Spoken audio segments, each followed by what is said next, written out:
Yes, the new American embassy in Beirut is like no embassy I've ever seen.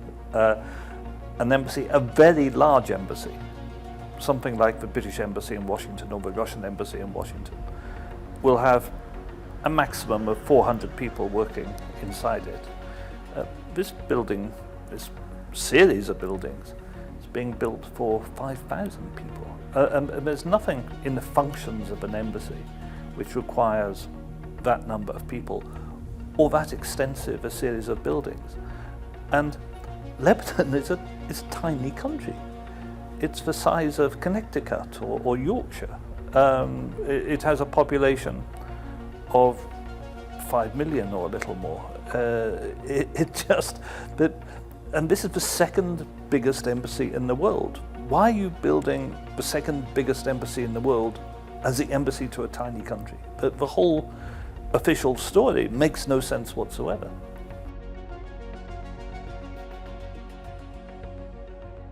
Well, plainly the embassy is not for diplomacy. You don't need anything anywhere near that size. It's 50 times bigger than what you would need to do the normal diplomacy of an embassy. But America has a quite extraordinary influence here. America controls the Lebanese armed forces and quite literally pays their wages. It was American bombs that were falling on Lebanon during the war, and there's insufficient international appreciation, I think, of the extent of devastation in Lebanon, but of the scale of the war and the sheer number of homes which are destroyed. About 70,000 homes destroyed in Lebanon, and you go through the south, and in places the devastation is heartbreaking. It's enormous, and this embassy is to do with regional control. It's far too big to be anything to do with Lebanon. It's a center for regional control, for military control, for espionage, and also for the kind of degree of control which the Americans are exercising over governance here, over the financial institutions, over political institutions, over parliament. It's an imperial headquarters. That's how I would describe it. It also looks remarkably like a crusader castle. It's like Crac de Chevalier. And it's fulfilling the same functions as a crusader castle. That's what it is, in effect. Well, I think it's a center for imperialism, and that imperialism is going to be much more open under Trump. I don't think the policy is basically going to change. You had the genocide in Gaza being committed with weaponry supplied and donated and with finance from the United States under Biden and Harris. I don't think there's any genuine policy change, but I think there's less disguise under Trump. I think we're going to see openly imperialist American policy here, and I think what we're seeing is the creation of Greater Israel as an instrument of policy. We have large areas of Syria now under Israeli occupation. We have Israeli control of the water resources of Syria and Jordan through these new occupations. We have areas of southern Lebanon under Israeli occupation. And so, Greater Israel is not a theory. Greater Israel is a fact which is happening. It's happening on the ground now. And control of Lebanon as, if you like, an ally of Israel is an important part of the United States policy. And that, of course, has to be tied in with the fact that we now have a new regime in Damascus, which is also American friendly, which has stated it does not see Israel as the enemy, it sees Iran as the enemy. So the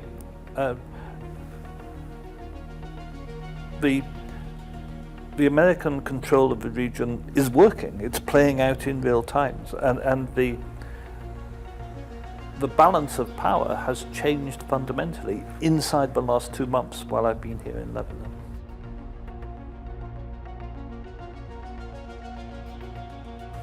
Yeah, no, I've been to the American embassy in Baghdad, but the American embassy in Baghdad was openly a military barracks. It's a different thing in a sense, in that it contained thousands of uniformed military personnel, which I don't think the embassy in Lebanon is going to. There's not much of it which is a military barracks. It will undoubtedly have some special forces in it, but I think it's much more. I think this one is much more CIA headquarters than a military headquarters. I think that's the essential difference.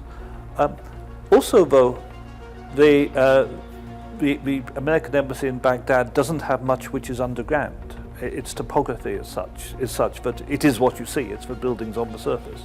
Whereas this one in Beirut is much larger than it looks, because a great deal of it is actually inside the hill that you can't see. If you look carefully, you'll see an awful lot of double doors opening essentially into the hillside. So I think the embassy in Baghdad is the largest embassy in the world of any country, anywhere. This embassy in Beirut is the second largest embassy in the world of any country, anywhere. Of course, we shouldn't forget that at the time when this was designed, Damascus was not available to them. So this was here to project power, particularly into Syria, and to support the rebellion forces, Al-Qaeda, ISIS, being controlled and financed by the United States and by Israel out of this building was the plan. I think that's right. So in a sense, I think if you asked the Americans, I suspect, given the choice, they would rather now move this thing to Damascus and build it there, because in a sense it's already succeeded in the main part of its mission, which is in ensuring a more Israel-friendly regime in Syria. But this will become the regional hub, and American operations in Syria will remain run out of the embassy in Beirut now, I think, once it opens properly. It's still not yet actually open. Well, I think undoubtedly they would be helping process targeting information for the Israelis. They would be coordinating with on-the-ground spies here in Beirut. Of course, they will be running many agents among the local Lebanese population. They will have agents who report to them.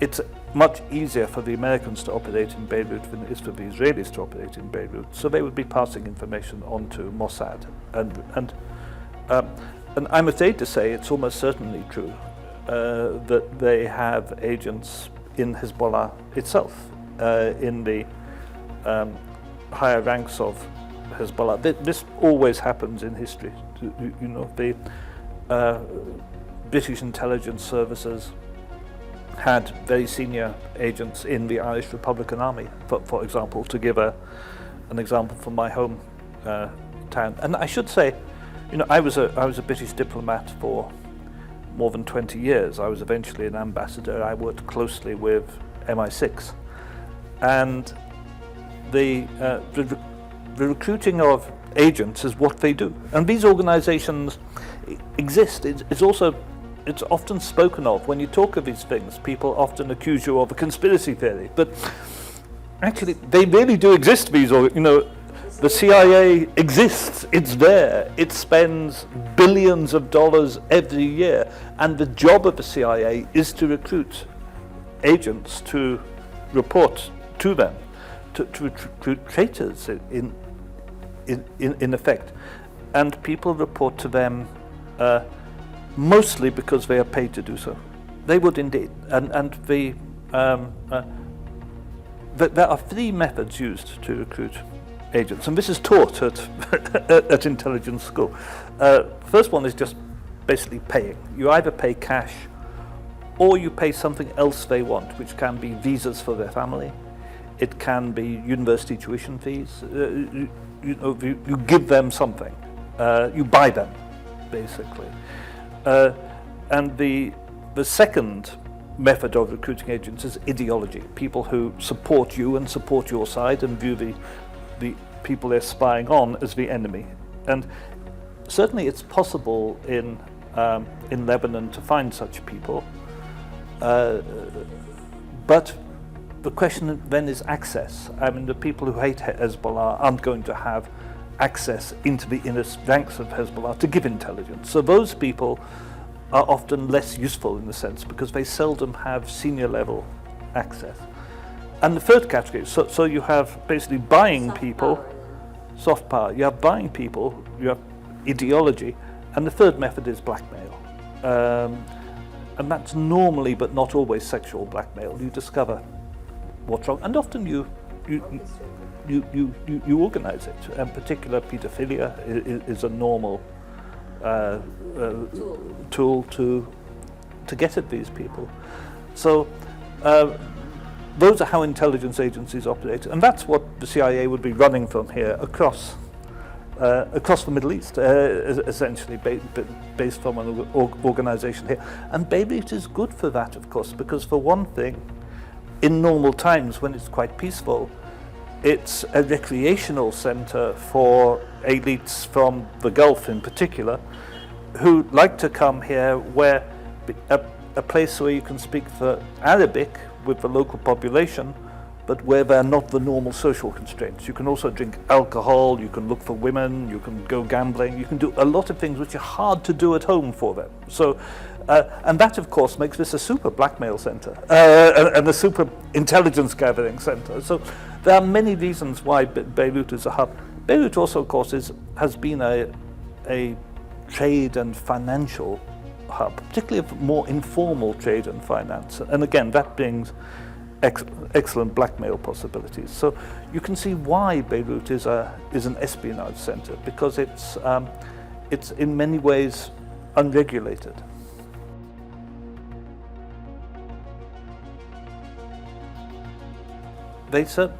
What Hezbollah managed to do was to stop the ground invasion, as they did in 2006. Hezbollah showed again that they had the ability to prevent a ground invasion.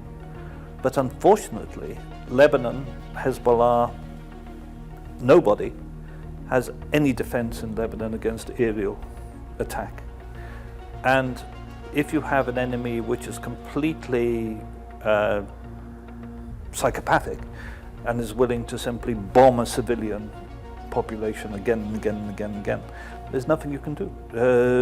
And Israel could have continued bombing Lebanon for another 2 years and devastated huge chunks of it. And there is no defense. And it's, of course, the Americans who prevent the Lebanese having anti-aircraft defenses as a matter of policy. This is a country which is simply wide open to aerial attack. It can't even defend itself against large, slow, low-flying drones, because it has nothing that can shoot them down.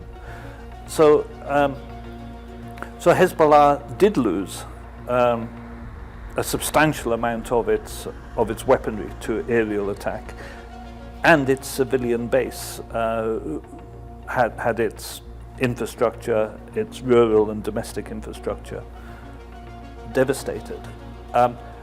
Which is what led to the ceasefire. And the ceasefire, of course, gave the Americans and the Israelis the immediate ability, the very same day, to launch the coup